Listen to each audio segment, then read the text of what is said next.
The C-17 Globemaster III brings a new dimension to airlift, incorporating into one aircraft the best features of earlier airlifters.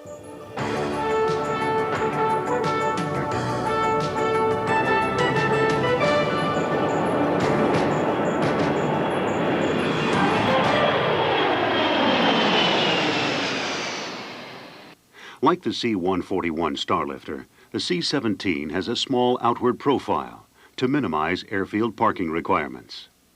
Like the C-5 Galaxy, it has a big cargo bay to accommodate large outsize equipment. Like the C-130 Hercules, it can slow down in flight and stop quickly to operate on small airfields. But the C-17 is much more than just a blend of older technology aircraft. It brings to the U.S. arsenal an unprecedented array of new technologies and capabilities. The C-17 has a fully integral cargo floor that can be changed either in the air or on the ground by a single loadmaster. The floor can be configured for rolling stock, which can be transported in operational condition. It can be converted to carry palletized cargo in either the traditional center rail system or the side-by-side rail system, simply by rotating the pallets 90 degrees on the multifunction cargo ramp. For passengers, the cargo compartment features permanent sidewall seats as well as removable centerline seats. These seats can be configured to accommodate paratroopers for static line deployment. Special oxygen provisions are provided for free-fall deployment at higher altitudes.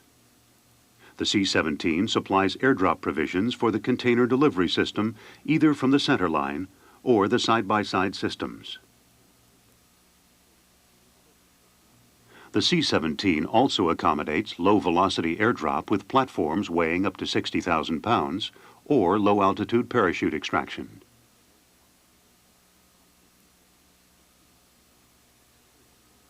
The C-17 exterior is characterized by the distinctive winglets, which enable the aircraft to retain cruise efficiency with reduced wingspan for close-together parking. Large flaps allow the airlifter to slow down in flight and facilitate short-field assault landings. High sink-rate landing gear enables the C-17 to descend at a steep angle to an aiming point at the leading edge of a runway. What all this means is that for the first time, soldiers and Marines will be able to load large quantities of firepower at their home bases, fly long distances over the oceans or continental land masses, then quickly descend directly into small forward airfields. The C-17 can land at airfields whether they are permanent, expeditionary, or semi-prepared. The C-17 can also make assault landings onto unpaved surfaces like Bicycle Lake in Fort Irwin, California. The C-17 requires no support from destination airfields because it can turn onto small taxiways and back into tight spaces without assistance. The C-17 can back up a 2% grade with a full payload on board and completely turn around on a 90-foot wide runway. Offloading operations are also simplified because the C-17 is not required to kneel. It only has to lower its cargo ramp with integral ramp toes and allow cargo to drive or roll off.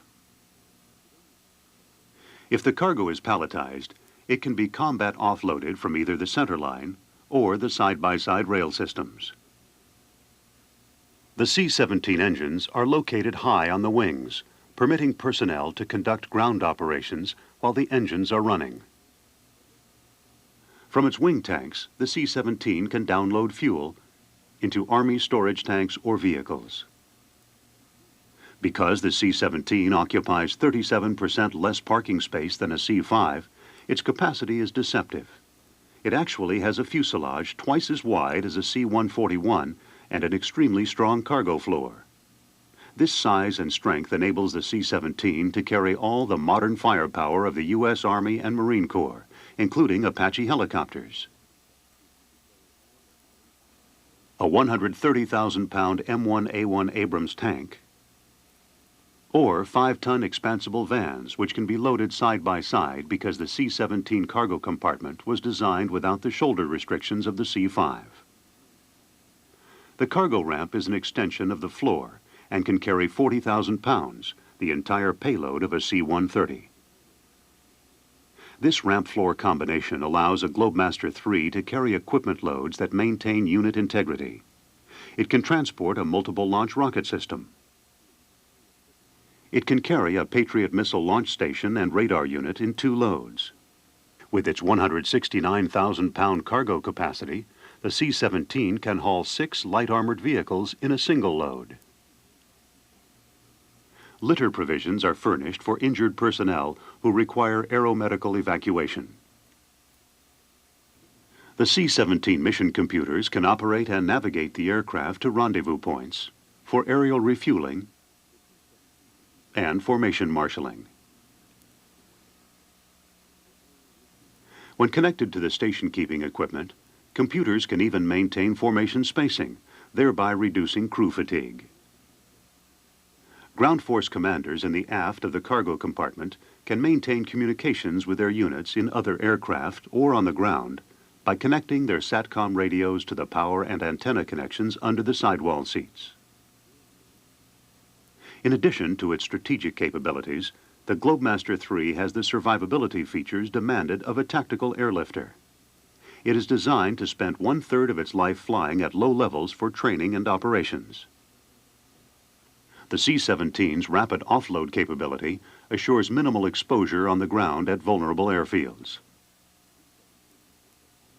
Several Globemaster IIIs are also equipped with defensive systems that provide missile warning. Flare or chaff dispensing equipment is also provided.